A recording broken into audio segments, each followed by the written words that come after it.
How to use online academic Judaic studies resources. In this video, we'll discuss which resource you'll want to use depending on what you're looking for.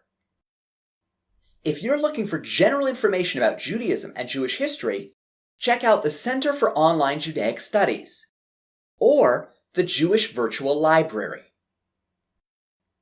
If you're looking for traditional Jewish texts, either in English or the original Hebrew, check out Sefaria, which has both, Machon Mamre, which has the Hebrew Bible in both English and Hebrew and some other rabbinic literature, or the Bar Ilan Responsa project, which only has texts in the original Hebrew and Aramaic, but has a much broader variety of sources available.